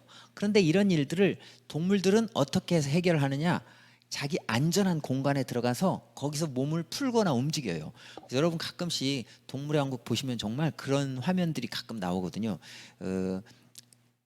치이타한테 쫓긴 사슴이 막 도망을 가다가 목숨을 살아나면 어딘가 숲속에 들어가서 막 다리를 흔드는 그런 화면들이 있거든요. 그렇게 몸을 풀지만 우리 인간은 그렇게 할 수 없으니까, 그렇게 할 수 없는 것 때문에 심리적 외상이 생겼다고 했잖아요. 그리고 거기다 플러스 청소년기에 가지고 있는 불안함, 그리고 그때 감정으로만 상황을 처리하는 그런 어려움들이 합쳐져서 굉장히 어려움을 겪을 때 필요한 게 뭐냐면 정서적으로 돌봐주는 게 되게 필요해요. 즉 안정감을 느끼게 하는 거라고 했잖아요. 아까 얘기했죠. 이런 신경이 내려갈 수 있도록 도와주는 게 중요하다. 왜? 청소년기는 이렇게 하고 있으니까 얘네들을 이걸 내려줘야 말이 통하게 되죠. 그런데 이걸 내려주려면 첫째로 그 친구들한테 만들어줘야 될 게 뭐냐면 자원이라고 하는 거예요. 들어보셨는지 모르겠지만 자원. 그래서 오늘 자원 얘기를 조금 더 많이 할 텐데, 자원이라고 하는 게 되게 중요하다. 자원은 어떤 것을 자원이라고 하냐면, 환경에 어떤 일이 일어나든, 그러니까 나한테 위협적인 사건이 와도, 누군가 나한테 되게 뭐라고 해도, 혹은 뭐 차 사고가 나도, 혹은 어떤 싸움이 일어나도 안전한 느낌, 자기의 느낌, 그러니까 난 괜찮나 이런 느낌, 그리고 타인과 연결되는 느낌. 왜? 정서적 트라우마, 그러니까 심리적 외상은 한마디로 얘기하면 뭐가 없는 거냐면 안전한 사람이 없어요. 그 순간에 있어야 될 연결될 사람이 없는 걸 심리적 외상이라고 했다고 했잖아요. 그러니까 그럴 때 누군가 날 도와줄 사람이 있어, 이렇게 되면 심리적인 외상을 회복하는 데 굉장히 도움이 되거든요. 여러분들은 심리적 외상을 해결하는 데 있어서 가장 중요한 원리 중에 하나는, 그 사람의 심리적 외상을 내가 억지로 일부러 치유해 주기는 대단히 어렵다. 해줄 일은 뭐냐면 자원을 만들어서 그 사람을 안전한 환경이 될 수 있도록 도와주는 게 가장 관건이라고 할 수 있어요. 그런데 그 안전한 환경을 만들기 위해서 필요한 게 바로 자원이다. 자원을 만들어줘야 된다. 그래서 자원은 다시 한번 자원에 대해서 개념을 보면 환경에서 어떤 일이 일어나든 안전한 느낌이 드는 거. 자기의 느낌. 자기의 느낌은 이런 거예요. 여러분들이 불안해지고 또는 긴장하고 그러면 내가 어디 있는지도 모르고 발이 땅에 잘 안 붙어 있고 그래서 되게 불안해지잖아요. 어쩔 줄을 모르고 내가 지금 어떤 상태인지 못 느끼는 상태를 자기가 느낌이 없다고 얘기하거든요. 그래서 나를 잘 느낄 수 있게 해주는 거, 그게 자기의 느낌이에요. 그리고 마지막으로는 타인과 연결하는 거. 아, 주변에 어떤 사람이 있구나 이렇게 연결시키는 건데 그런 걸 도와주는 기술, 능력, 물건, 관계, 서비스 이런 걸 다 가리켜서 자원이라고 불러요. 그런데 이 자원은 크게 보시면 자원으로 인해서 개인은 환경이 있잖아요. 환경이라는 말은 내가 지금 살아가고 있는 여기에서 내가 사고가 났어. 그러면 그 사고가 난 그 사건 현장을 우리가 환경이라고 불러요. 혹은 누군가 무서운 사람이 있어. 그것도 환경이라고 불러요. 그런 환경과 나 사이를 가로막아서 안전할 수 있게 도와주는 걸 자원이라고 불러요. 그래서 여기 그림에 나오는 것처럼 내가 있고 앞에 여기 두려운 상황 혹은 나한테 두려움을 주는, 예를 들어서 내가 만약에 임팔라나 사슴이라고 하면 여기 치타가 있어요. 이게 바로 나한테 위협이 되는 환경이 되겠죠. 이 환경을 막아줄 수 있는, 지금 여기 탁자처럼 있는 그런 환경을 막아주는 걸 자원이라고 해요. 여기다 장벽을 세우면 안전해지잖아요. 그런 걸 이제 자원이라고 부르는데 그 자원은 신체적인, 심리적인, 관계적인, 크게 얘기하면 세 가지적인 자원이 있는데 우리가 크게 오늘은 두 가지만 보도록 할게요. 자원에는 크게 보면 두 가지가 있어요. 내적 자원과 외적 자원. 내적 자원은 뭐냐면 내 몸속에 있는 자원을 얘기해요. 나한테 있는 거, 지금 있는 거. 그래서 예를 들면 호흡하는 거, 내가 숨을 쉴 수 있는 거. 그래서 내 호파루가 숨을 쉬는 거잖아요. 숨을 쉴 수 있는 거. 이게 내 안에 있는 자원이에요. 그라운딩은 우리가 자원을 따질 때 굉장히 중요하게 생각하고 또 많이 나오는 단어가 그라운딩이라고 하는데 그라운딩은 이런 거예요. 제가 여기 책상에다가 손을 이렇게 대볼게요. 여기 한번 좀 보여주실래요? 여기. 네. 그래서 이렇게 탁자에다가 손을 좀 대고 있는데 이 탁자에다가 손을 이렇게 대면 왜 우리 식목일 같을 때 여기다가 나무를 땅을 이렇게 파고 여기다 이런 나무를 심어요. 그래서 어린 나무를 심으면 우리가 뭘 하냐면 여기다 이렇게 땅을 흙을 좀 눌러주잖아요. 그래서 단단하게 만들어주는 걸 그라운딩이라고 불러요. 그래서 뭔가 나무가 바닥에 뿌리를 잘 내릴 수 있게 해주는 걸 그라운딩이라고 부른다. 그러면 우리 인간한테는 어떤 게 그라운딩이냐면 이런 거예요. 제가 지금 바닥에 이렇게 서 있는데 잘 서 있다. 바닥에 든든하다. 그래서 그걸 느낌으로 바꾸면 이런 느낌이에요. 왠지 든든한 느낌을 그라운딩이라고 불러요. 그래서 이런 그라운딩의 느낌이 언제 경험이 되냐면 저 같은 경우에 제가 지금 생각을 해보니까 예를 들어서 여러분 여행 같은 거 가보신 적 있죠. 그래서 해외여행을 가시면 비행기를 타고 슉 며칠 동안 가셨다가 이제 인천공항이나 김포공항으로 슉 돌아오게 돼요. 그래서 고생을 별로 안 하고 잘 놀다 오시면 그 여행이 좀 아쉽겠지만 예를 들어서 밥맛도 안 맞고 왠지 저는 동남아시아를 가면 이게 향 때문에 굉장히 밥이 되게 먹기 어렵더라고요. 그래서 빨리 가서 밥 먹고 싶다, 찌개다 이런 생각이 들 때가 있는데 그래서 그런 느낌을 가지고 며칠 동안 여행을 하고 인천공항이나 김포공항에 들어와서 발을 바닥에 쫙 내리는 순간 어떤 느낌이 되냐면 우리 동네 왔구나. 그래서 공항에 내리면 저기서 김치찌개 팔아. 저기서 라면 팔지. 그래서 그 냄새 딱 떠올리면 괜찮구나. 좋아. 편안해. 이런 느낌이 드는 걸 그라운딩이라고 불러요. 그래서 여러분들이 왜 그라운딩이 없다 반대말로 하면 어떨 때 그라운딩이 없어요? 그러면 예를 들어서 여러분들이 배낭여행 같은 걸 떠났어요. 떠났는데 아무도 없어. 아무도 없다는 말은 아는 사람이 없다 이 말이죠. 모르는 동네 가서 혼자 뚝 떨어져서 갑자기 일행들하고 헤어져서 그래서 혼자서 어디 가서 밥을 먹을지 어디 가서 잠을 자야 될지 혹은 오늘은 어디로 가야 될지를 모르는 상황이 되면 정말 그럴 때 난처하고 불안하게 되죠. 그런 걸 그라운딩이 없다고 그래요. 그래서 그렇게 되면 굉장히 불안해지죠. 혹시 주변 사람들이, 제가 예전에 그 스페인에 갔다가 지갑을 통째로 잊어버린 적이 있는데, 그렇게 되면 주변 사람들이 다 나를 해칠 것 같고 뭔가 나를 뺏어갈 것 같고, 그래서 사람들 늘 이렇게 경계를 하게끔 다니는데, 이제 그런 상태를 불안이라고 하죠. 그래서 그런 불안 상태가 있을 때 어쩌다가 대사관에 가서 혹은 거기서 내 일행을 만나서 다시 만나면 정말 살 것 같죠. 그걸 타인과의 연결, 아까 연결이라고 했잖아요. 그런 것처럼 그때 느낌이 바로 그라운딩이라고 하는 거예요. 그래서 그라운딩이 안 되면 정말 어려워요. 아이들 같은 경우에 아이들이 왜 힘들거나 배고프거나 막 똥이 싸거나 똥을 싸거나 그래서 배가 아프거나 이럴 때, 아이들이 칭얼댈 때 엄마가 잘 돌봐주는 엄마가 이렇게 안아줘서 엄마의 품속에 들어갔을 때 갖는 느낌을 또한 그라운딩이라고 불러요. 그러니까 뭔가 내가 소속이 돼 있다, 그런 느낌, 연결돼 있다. 근데 그게 그냥 생각이 아니고 느낌으로 나는 걸 그라운딩이라고 불러요. 그래서 오늘 제가 여러분들한테 조금 있다가 그라운딩을 어떻게 만들 것인가 하는 방법을 좀 알려 드리려고 해요. 왜냐하면 그라운딩이 안 돼 있으면, 아까 저희가 말 표현하는 거 얘기했었잖아요.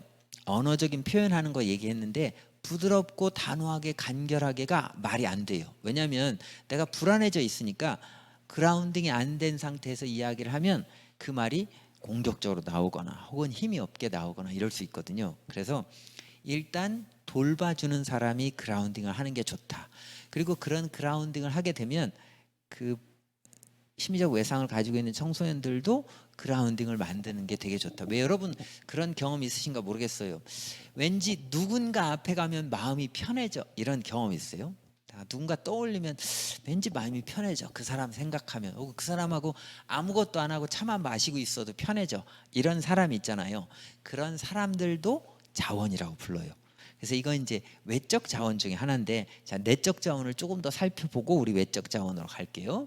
그래서 내적 자원에는 뭐가 있어요? 여기 보시면 그라운딩, 호흡이 있고, 밑에 보시면 힘 혹은 용기, 그리고 내가 내 몸을 잘 움직일 수 있고 관찰할 수 있는지, 그리고 나의 통증을 참을 수 있는지, 그리고 건강한 경계를 만들 수 있는지, 이런 걸 내적인 자원이라고 하는데, 쉽게 말하면, 한마디로 하면 내 몸을 잘 돌아올 수 있나. 아까처럼 불안해지면 내 몸이 잘 안 느껴진다고 했잖아요. 그래서 내 몸을 안정감 있게 만드는 게 내적 자원이라고 부를 수 있어요. 그라운딩을 만드는 것 중에 하나예요.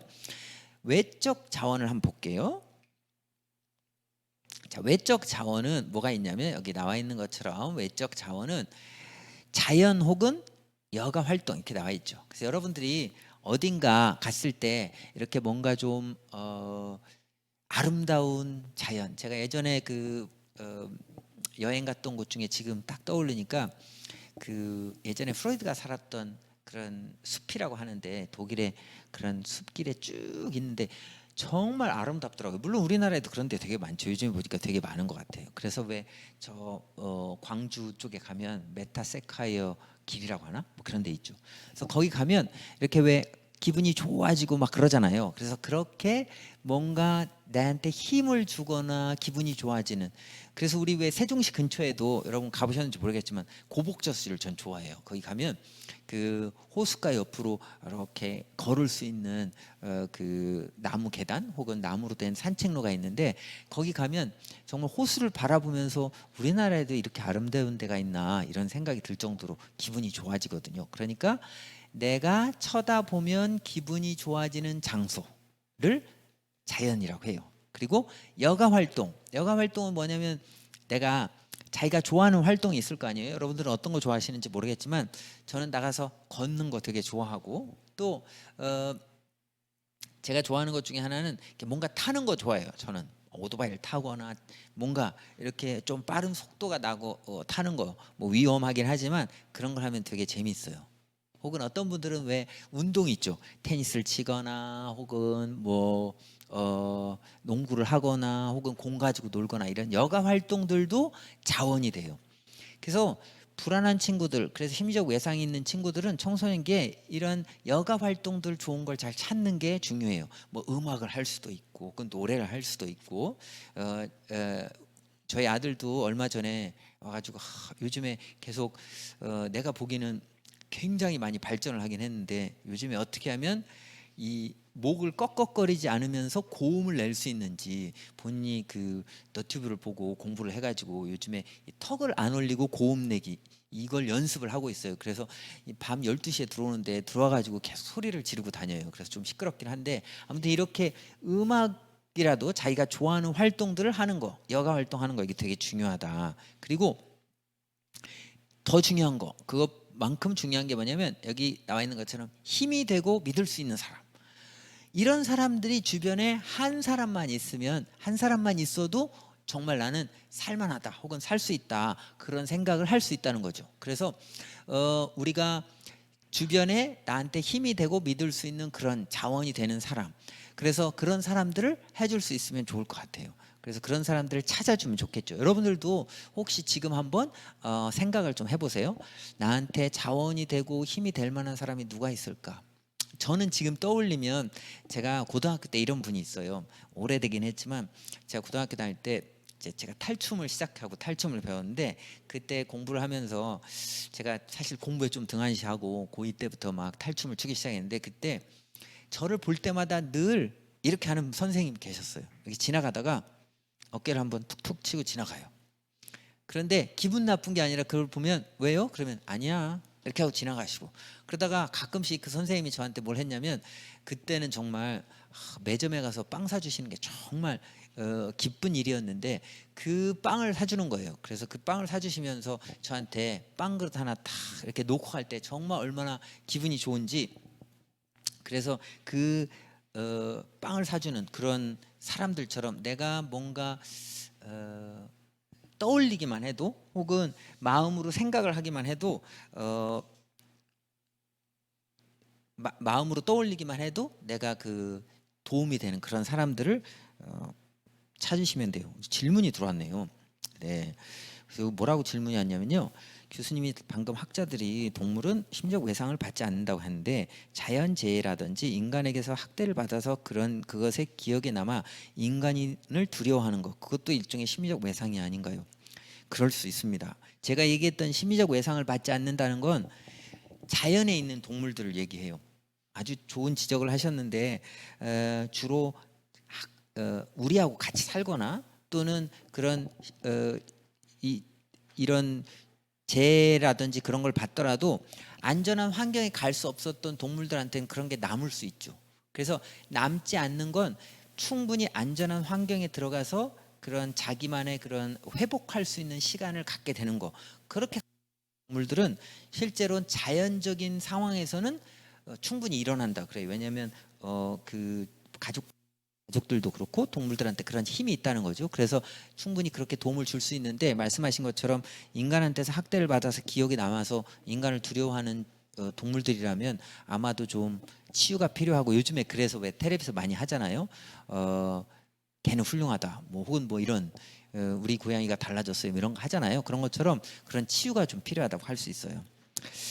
그러면 우리 지금 이제 내적인 자원과 외적인 자원을 하고 있는데 외적인 자원 두 번째까지 했잖아요. 그래서 자연 혹은 여가 활동, 그리고 힘이 되고 믿을 수 있는 사람까지 했는데 우리 잠깐 힘이 되고 믿을 수 있는 사람들을 조금 더 떠올려 보거나 생각해 볼 수 있는 시간을 좀 갖기 위해서 우리 잠깐 쉬었다 하면 좋을 것 같아요. 그래서 잠깐 쉬는 시간을 갖겠습니다. 여러분 조금 이따 만나요.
예, 저희가 청소년의 심리적 외상을 이해하고 거기에 대해서 어떻게 도움을 주면 좋을지 이야기를 하고 있는데요.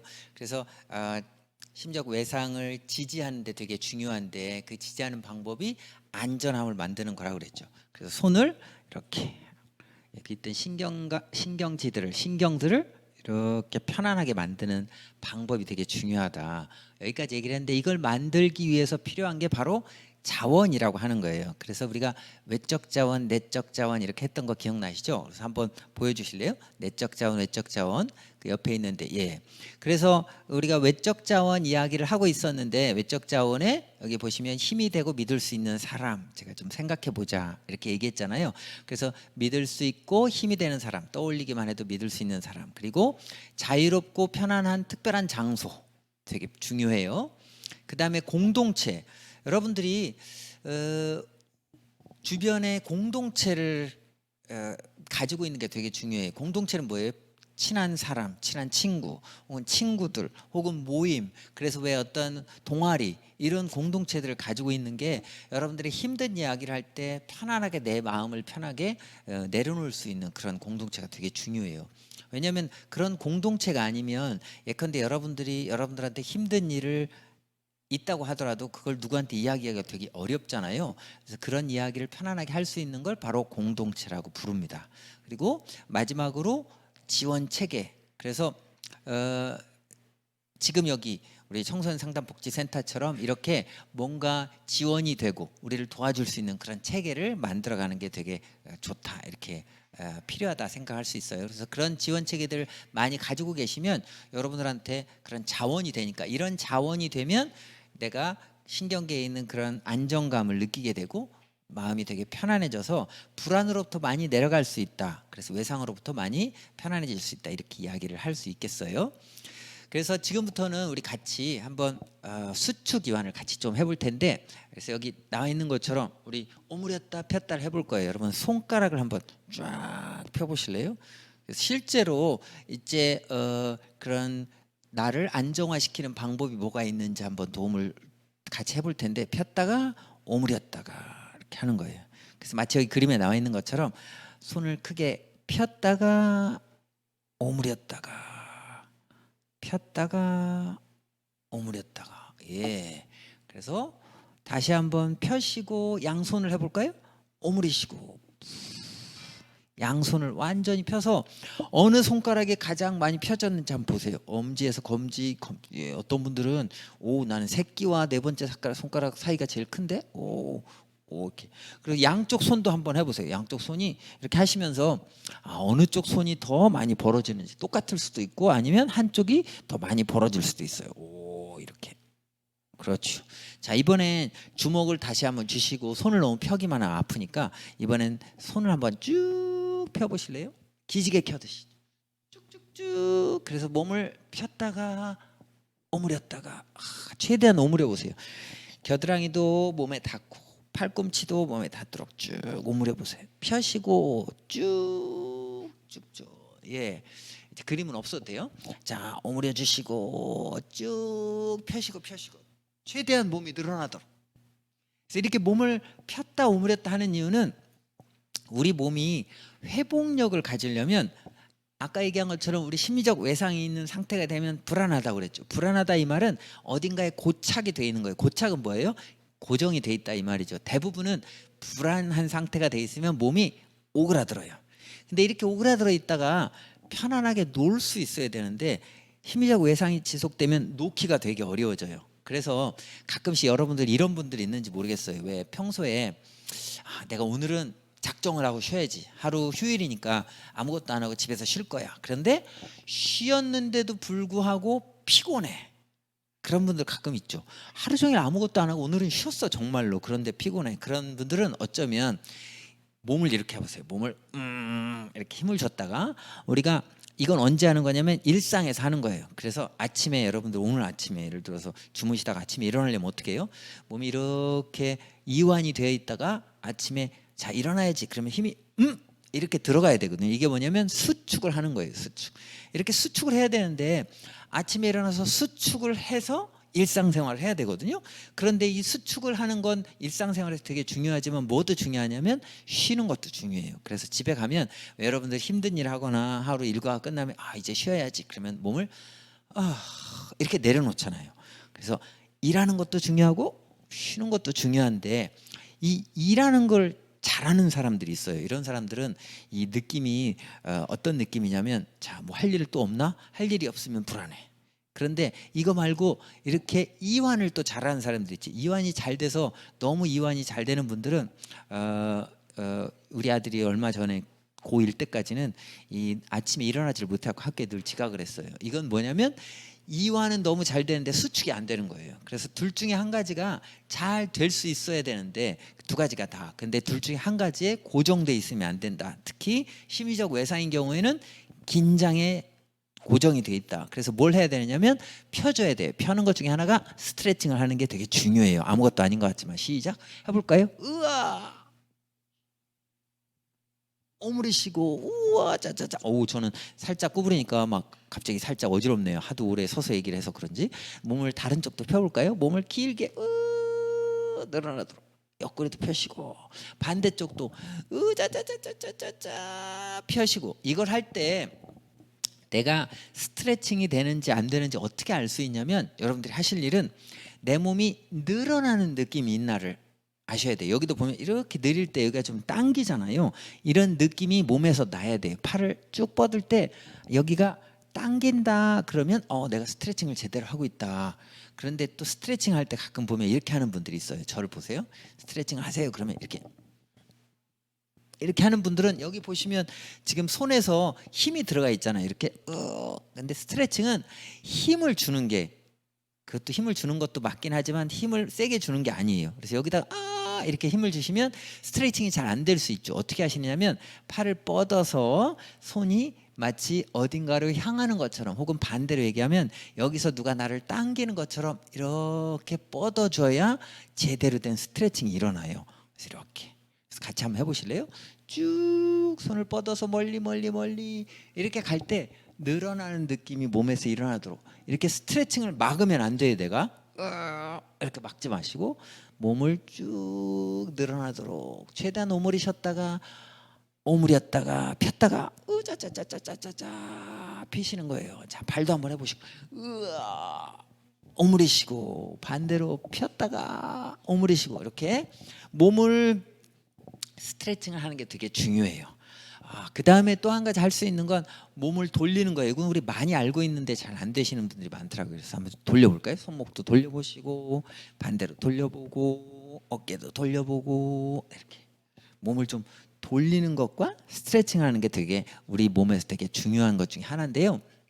그 다음에 정서적 안정을 갖게 하는데 즉 지지감을 갖게 하는데 도움이 되는 것 중에 하나가 호흡이에요. 그래서 오늘은 호흡 중에서 우리가 3차원 호흡을 좀 배우려고 하는데 여기 좀 3차원 호흡 좀 보여주실래요? 3차원 호흡을 좀 보여주시면 3차원 호흡 이렇게 나와 있죠. 그래서 호흡이라고 하는 호흡을 배우는 것 중에 3차원 호흡 이렇게 되어 있는데 3차원 호흡은 어떻게 하시느냐면 첫 번째 하시는 건 배꼽과 여기 배꼽에다가 손이 이렇게 있잖아요. 손 가운데에 배꼽이 닿도록 딱 이렇게 대시는 거예요. 이게 배에다 손을 대는 거예요.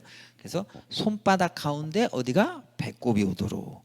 그다음 한쪽 손은 가슴에 착 손을 대시고. 그래서 배꼽과 손을 대시고 손을 대신 채로 숨을 쉬시는데 어떻게 숨을 쉬시냐면 이 양쪽 손 사이가 늘어나도록. 그래서 세로 방향으로 몸이 길어지게 만드는 거예요. 이렇게. 그래서 제가 약간 여러분들 보시느라고 조금 과장을 했는데 옆에서 보면 어떻게 돼요? 몸이 위로 길어지고 짧아지고 길어지고 짧아지고. 이게 1차원이에요. 위아래. 그래서 이게 제일 우리 몸에서는 많이 일어나기도 하고 우리의 안정감을 주는 호흡이에요. 위아래. 자, 올리시고 내리시고 올리시고 내리시고.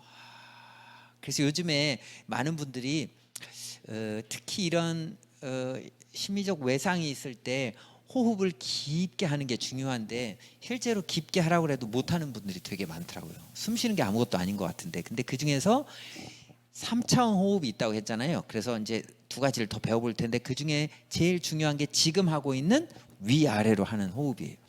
올리시고 내리시고. 그 다음에는 어떻게 하시냐면 한쪽 손은 옆구리에 이렇게 옆구리에 대시고 반대쪽 손도, 그래서 마치 양쪽 손 옆구리에 손을 대신 채로 숨을 깊게 쉬시면 갈비뼈 사이가 이렇게 벌어지는 느낌이 들죠. 그래서 옆으로 손이 풍선이 마치 커지는 것처럼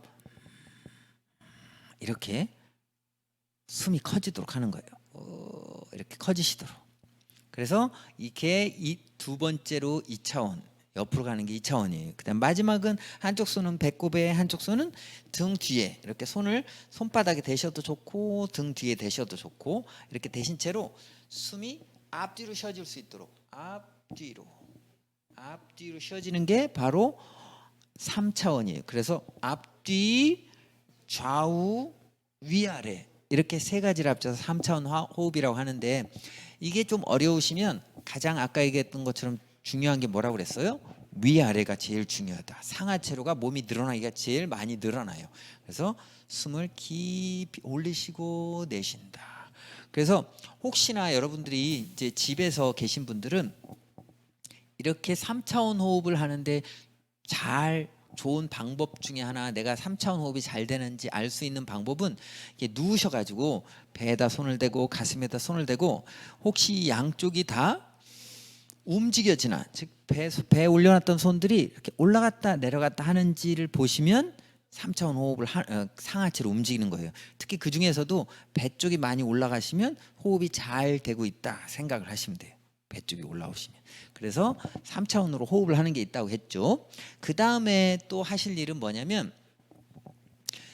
여러분들이 내가 긴장이 되거나 혹은 또는 뭔가 불안하다 싶을 때는 호흡이 필요한 곳에다 손을 대요. 그 무슨 말이냐면 호흡이 필요한 곳에 손을 댄다는 말은 내가 긴장돼 있는 곳에 손을 댄다는 소리예요. 예를 들어서 어떤 분들은 긴장이 되면 심장이 막 뛰는 분들이 있어요. 쿵닥쿵닥쿵닥 이렇게 뛸 때 뭐 해야 돼요? 여기다 손을 대시고 나한테 이야기를 해주셔도 좋아요. 괜찮아. 그래서 마치 왜 아이들이 무서운 일을 겪어서 막 불안해할 때 엄마가 옆에 가서 이렇게 안아주면서 괜찮아 이렇게 하듯이, 근데 이때 엄마가 더 호들갑을 떨면 안 되죠. 예를 들어서 아이가 뭐 예컨대 주방에서 뭔 일을 하다가 혹은 있다가 뭐 손을 다쳤어. 그러면 엄마가 쫓아가서 오 아프구나, 오 괜찮아 이렇게 해줘야 되는데 뭐 여기서 어머나 이렇게 호들갑을 떨면 안 되겠죠. 그러면 더 불안해진다는 거죠. 그래서 안정감을 갖게 해주는 데 있어서 중요한 게 마치 엄마가 아이한테 이렇게 손을 대주듯 자기 몸에 손을 대주는 거, 되게 중요해요. 그래서 긴장된 부분에다가 손을 대주시면 되고요. 그래서 이런 느낌을 가지면 이제 몸이 좀 이완된 느낌이 되겠죠. 그래서 아까처럼 힘을 주고 수축하고 오므리고 펴고 스트레칭하고 수축하다 보면 내 몸이 이완된 느낌이 좀 들 텐데, 이완을 하는 게 왜 중요하다고 그랬어요? 아까 얘기한 것처럼 심리적 외상의 가장 기본적인 혹은 가장 중요한 증세 중에 하나는, 증상 중에 하나는 불안이에요. 불안과 긴장이라고 할 수 있거든요. 그래서 이걸 낮춰주는 게 되게 중요해요. 그래야 아까 뇌로 돌아가면 감정만 감정, 즉 포유류에 대해서 감정만 가지고 이렇게 일을 처리하던 데에서 전전두엽이라고 하는 이성적인 뇌가 그때 작동을 할 수 있어요. 이완이 돼야 얘가 작동이 돼요. 무슨 말이냐면 그때 생각이 난다는 거예요. 아, 어떻게 하지? 이게 맞나? 이런 생각들이 든다는 거죠. 그래서 얘를 날 수 있게 해주는 게 내 몸을 이완시키는 일이라고 할 수 있어요. 그래서 몸을 이완시키는 그라운딩에 대해서 우리 한 가지만 더 배우면 좋을 것 같은데요. 이건 여러분들이 일상에서도 아까 호흡하기는 평소에 조금 연습을 하시면 좋은 방법인데, 지금 그라운딩 하는 데 있어서 좌고를 찾는 방법은 일상에서도 연습하시면 좋아요.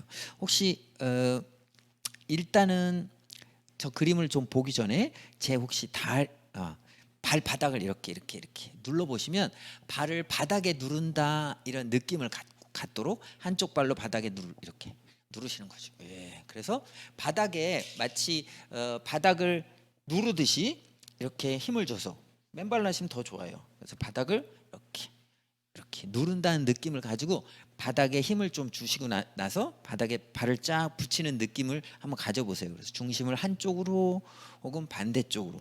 제가 조금 발을 많이 떼고 있긴 하지만 이걸 떼는 게 어려운 분들은 중심만 한쪽으로 옮겨가서 누르는 것처럼. 그래서 여러분 왜 혹시 여름에 해변에 가서 그 머드 축제 같은 거 하잖아요. 대천에 가면, 서해안에 가면 그런 때 가서 바닥에 이렇게 발로 마치 그 자국을 만드는 것처럼 이렇게 만드는 거예요.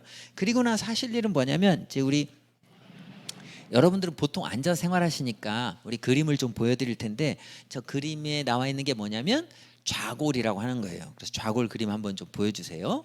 그래서 좌골을 보시면 그림이 나와 있는데, 여기 보시면 여기 파란색으로 되어 있는 걸 좌골이라고 불러요. 좌골. 그래서 여기 좌골이라고 써 있죠. 그래서 이 파란색 좌골은 어떻게 하면 알 수 있냐면,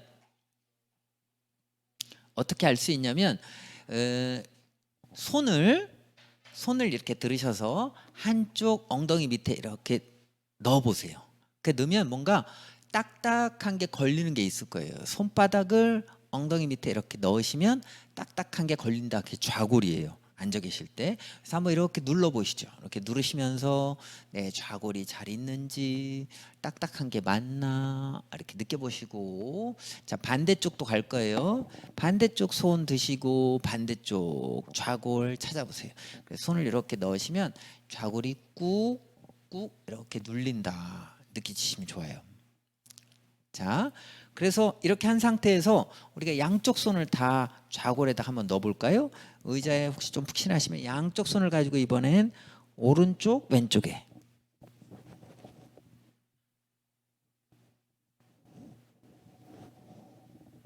그래서 이렇게 양쪽 손을 넣으시고 오른쪽 왼쪽을 누르시면서 어느 쪽이 좀 바닥에 세게 눌리는 것 같은지 한번 찾아보세요. 오른쪽 좌골이 더 바닥에 세게 눌리나 왼쪽 좌골이 세게 눌리나. 그래서 왼쪽 오른쪽으로 흔들어 보시는 거죠. 그래서 바닥에 좌골에 잘 느껴지는지 한번 찾아보시고, 이번에 손을 빼셔서 바닥에 잘, 그 의자에 내 몸이, 특히 좌골이 바닥 쿠션에 잘 닿을 수 있도록 이렇게 앉으시는데, 앉으시면서 손을 빼신 다음에는 왼쪽 오른쪽으로 몸을 왔다 갔다 하시다가 한 3번쯤 해봐요. 왼쪽 오른쪽 왼쪽 오른쪽 하시다가 가운데쯤에 왔다 싶으면 딱 멈추시는데, 멈추시고 할 일은 뭐냐면 왼쪽 좌골이 더 바닥에 더 그라운딩이 돼 있는지, 이게 그라운딩이에요. 아까 여러분들한테 얘기했던 바닥에 뿌리를 내리는 그런 느낌. 그래서 그라운딩이 왼쪽에 돼 있는지 오른쪽에 더 잘 돼 있는지를 느껴보는 거죠. 그래서 가만히 한번 계셔 보세요. 이럴 때 잠깐 동안이니까 너무 뒤로 이렇게 등을 붙이지 마시고 등을 살짝 떼시면 좋을 것 같고요. 만약에 어떤 분들은 바닥에 발이 안 닿는 분들이 있거든요. 의자에 이렇게 앉았는데 바닥이 살짝 뜨는 분들이 있어요. 이런 분들은 여러분들 잘못이 아니고 의자 다리를 너무 길게 만들어서 그래요. 그래서 이럴 때는 앞으로 좀 앉으시면 바닥에 닿을 수 있잖아요. 그래서 발바닥이 바닥에 닿은 상태에서 좌골을 바닥에 의자에 앉는다. 그리고 왼쪽 오른쪽 좌골을 느껴보신다. 오케이? 그렇게 됐죠. 그래서 이렇게 옆으로 느끼신 다음에 손바닥을 아까처럼 놨다가 빼신 다음에 이제 옆으로 이렇게 무게 중심을 느껴본 다음에 가운데 왔는지 느껴보면, 이렇게 느끼신 채로 가운데 계시면서 한 10초 정도만 가만히 있어 보죠. 바닥에, 저는 지금 오른쪽 좌골이 훨씬 더 바닥에 잘 눌린 것처럼 느껴요. 그 말은 무슨 뜻이에요? 내 몸이, 앞에 정면을 보면 내 몸이 이렇게 살짝 기울어졌다는 소리예요. 잘 모르지만. 그래서 중심을 한번 잡아보세요. 그래서 가운데쯤으로 오셔서 왼쪽과 오른쪽 좌골이 균형을 잘 잡는지. 안 그러면 여러분들도 모르게 어떤 자세로 있는 거냐면, 이렇게 있는 거나 마찬가지에 좀 과장을 하면 이렇게 있으면 허리도 아파지고 마음은 불안해지고, 그래서 신경계가 불안정해지면 어떤 느낌이 들어요? 불안해지게 돼 있어요. 그래서 내 몸을 편안하게 만드는 게 가운데로 오는 거예요. 센터를 만들어서 센터로 올 수 있게 딱 만들어 주시고, 그래서 한 10초 정도 이렇게 계신 다음에 할 일은 뭐냐면 앞뒤로도 해볼 거예요. 그래서 앞뒤로는 어떻게 할 거냐면, 그림을 좀 보여드릴 텐데 여러분들이 이렇게 돼 있으면 그렇죠. 이렇게 척추가 반듯이 서 있잖아요. 그러면 이렇게 서 있는 상태에서 앞뒤로 움직일 거면 중심을 살짝 앞으로 가도록 해보시고 뒤로 가도록 한번 해보세요. 이렇게 앞으로 뒤로. 그래서 이제 앞쪽을 치골이라고 부르고 뒤쪽을 꼬리뼈 미골이라고 부르는데 이쪽 꼬리뼈 있는 쪽이 이렇게 뒤로 가도록 한번 이렇게 눌러보세요. 꼬리뼈를 바닥에 혹은 등을 이렇게 대셔도 괜찮아요. 그러면 좌골뿐이 아니라 뒤에 마치 꼬리뼈가 바닥에 닿아서 이렇게 널찍하게 닿는다. 그래서 만약에 허리가 바닥에 이렇게 닿을 정도 되면 이 부분이 이제 판판한데 여기가 바닥에 닿는 거예요. 그래서 이렇게 닿다가 앞쪽으로도 이렇게. 그래서 내 배꼽이 혹은 내 배가 의자 쪽으로 다가간다 이런 느낌으로 이렇게 밀어보시면 몸이 앞쪽으로 휘어지겠죠. 그래서 이렇게. 그래서 옆에서 보시면 제 몸이 허리가 이렇게 휘어지는 게 보이시죠. 그 다음에 반대로도. 그래서 이렇게 앞뒤로 왔다 갔다 하시다가 아까처럼 옆으로 왔다 갔다 했던 것처럼 가운데를 찾아보세요. 딱 중심을. 이걸 센터링이라고 하는데 허리를 편 상태에서 천천히 무게중심을 제로 포인트라고 하는 중심으로 한번 옮겨보세요. 그래서 어떤 자세가 편하신지 바닥에 다리는 닿는지 만약에 어떤 분들은 좀 의자를 뒤로 앉고 싶다 그런데 다리가 잘 안 닿으면 바닥에다 방석을 놓으셔도 좋아요.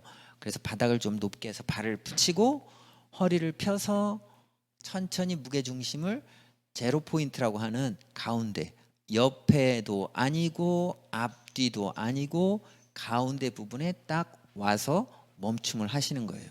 이렇게 멈춤을 하면 내 몸에서 어떤 느낌을 갖게 되냐면 그라운딩이 된다 이런 느낌이 들어요. 그래서 이런 그라운딩이 될 때 아까 제가 말씀드린 것처럼 머리에 있던 신경이 안정화되고 그렇게 안정화가 되면 마음속에서 편안하다 이런 안정감이 느껴지게 돼요. 그래서 안정감 이런 느낌을 만드는 게 바로 우리의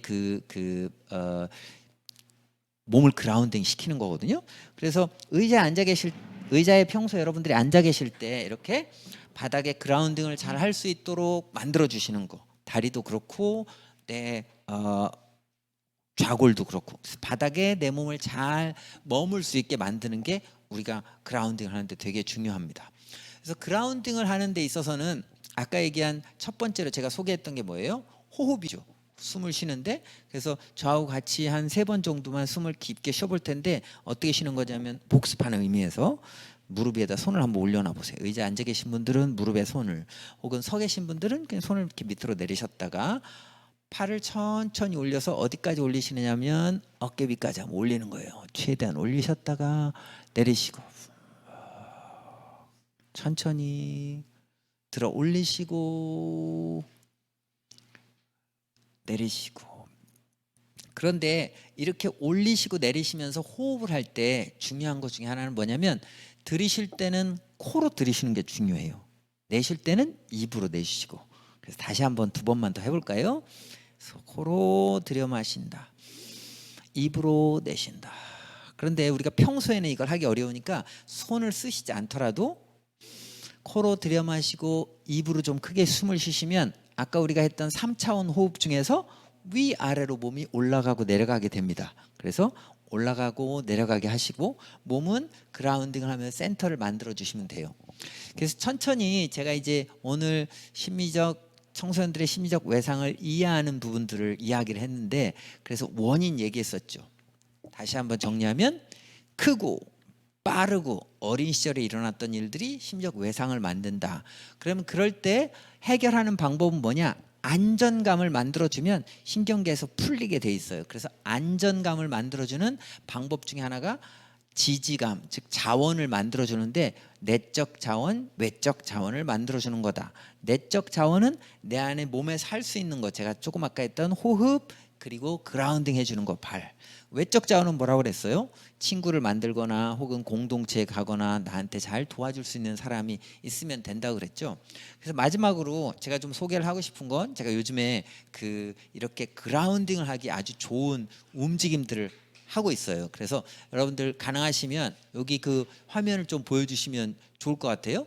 이 화면에 제가 지금 요즘에 예, 춤테라피 TV라고 하는 데서 이 그 중심을 어떻게 잡을 수 있는지, 그리고 중심을 어떻게 확장할 수 있고 그라운딩을 잘 만들 수 있는지 이렇게 소개를 하고 있거든요. 그래서 이 소개하는 화면들, 소개하는 영상들을 제가 중심에서부터 말단까지 그리고 호흡까지 하는 그런 영상들을 요즘에 좀 만들고 있어요. 그래서 저기 선생님 그 여기 영상 좀 보여주실래요? 예, 옆에 나와 있죠. 그래서 아주 그 제가 심혈을 기울여서 만들고 있는데, 아무튼 여러분들이 저기에 보시면 이런 내 중심하고 호흡을 연결하는 그런 방법들이 많이 나와 있어요. 그래서 그것들에 총 통틀어서 하는, 한마디로 하면 그라운딩을 하는 것이고, 그라운딩의 아주 좋은 방법은 자기를 안정감을 만들고 지지를 만드는 것이다. 그래서 여러분들이 주변에 청소년들 혹은 자기 자녀들한테 자기의 지지감을 먼저 만드시고, 그리고 혹시 이런 지지감들을 나의 자녀들 혹은 청소년들한테 함께 나눌 수 있도록 알려주시면 어떨까, 이런 생각이 듭니다. 오늘 여기까지 하도록 하겠습니다. 들어주셔서 감사합니다, 여러분.